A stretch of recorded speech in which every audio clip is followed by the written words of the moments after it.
श्री कृष्ण कहते हैं, वो मित्र क्या जिसमें आपका कोई मतलब हो, वो प्रेम क्या जिसमें आपका कोई स्वार्थ हो।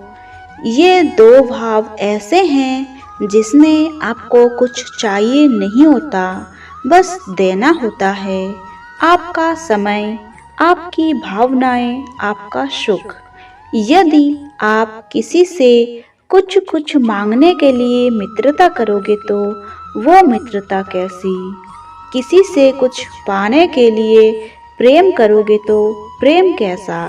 वैसे भी देखा जाए तो जो प्रेम करते हैं उन्हें कुछ पाने की आवश्यकता ही नहीं होती, क्योंकि जिसके पास 2.5 अक्षर वाला प्रेम शब्द हो, उसके पास तो इस संसार का सबसे बड़ा कोश है। तो इस जीवन में आप इस कोश को बढ़ाए, स्वार्थ को नहीं। श्री कृष्ण कहते हैं कि जब इस संसार में कोई जीव जन्म लेता है तो उसके जन्म के साथ ही जगती है उसकी स्मृति। ये स्मृति बड़ी ही बलशाली होने के साथ साथ एक विचित्र अनुभूति भी होती है। ये सदा आपके साथ रहती है। आपके साथ जो जो घटता है वो कहीं ना कहीं किसी स्थान पे सदैव संचित रहता है, किंतु कभी कभी हम भूल जाते हैं कि ये स्मृति हमारी है। इसमें हमें क्या सहेजना है और क्या मिटा देना है, ये हम पर ही निर्भर करता है। तो इस जीवन में क्या सहेजना चाहिए, इस जीवन में सहेजिए सुख और आनंद के क्षण, वो क्षण जहाँ किसी ने आप पर उपकार किया, वो क्षण जहाँ किसी ने आपसे अपनी मित्रता निभाई, वो क्षण जहाँ आपने किसी को सुख दिया।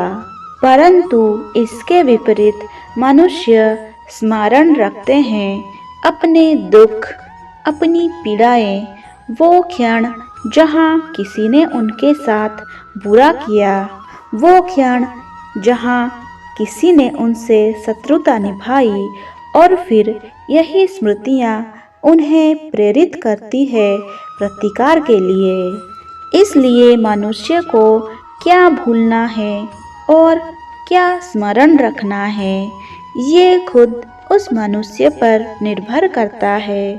इस जीवन में आप सब कुछ भूल जाइए, किंतु मेरी ये बात ये अवश्य स्मरण रखिएगा कि इस संसार में आपको भूलने वाली बातें याद है, इसलिए आपके जीवन में विवाद है।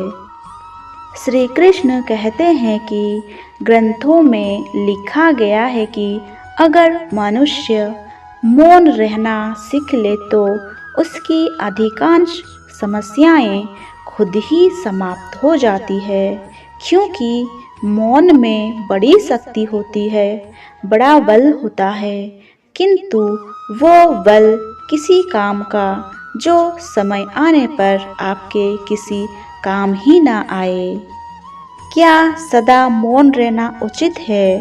तो मैं कहूँगा नहीं, क्योंकि इतिहास साक्षी है कि इस संसार में अधिक विपदाएं इसलिए आती है क्योंकि समय पड़ने पर मनुष्य उसका विरोध नहीं कर पाया। मनुष्य को ये समझाना होगा कि यदि मौन रहना शस्त्र है तो उसका सही समय पर उपयोग करना भी आवश्यक है।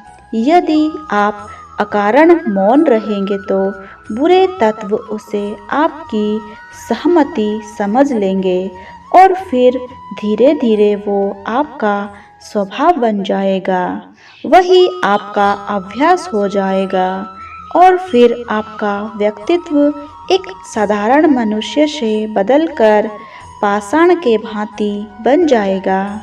इसलिए सदैव अपनी वाणी का आवश्यकता पड़ने पर सदुपयोग कीजिए और वाणी को कब वश में रखना है और कब मौन नहीं रखना है, इससे भी महत्वपूर्ण है ये समझना कि उसे कब तोड़ना है।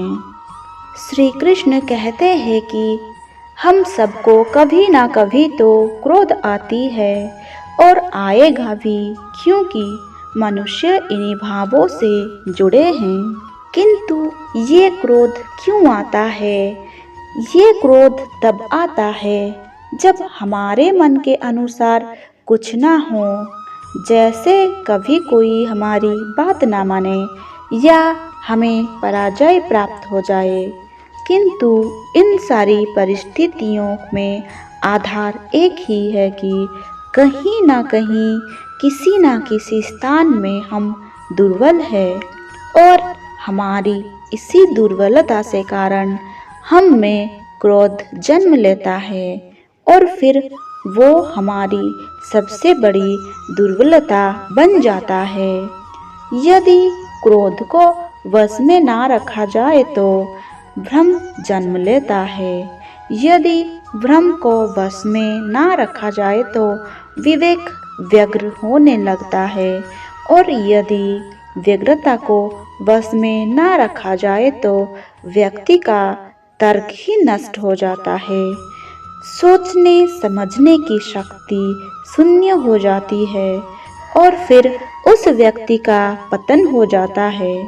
इसलिए अपने क्रोध पर काबू रखें और अपने मन को शांत होने के लिए कहें।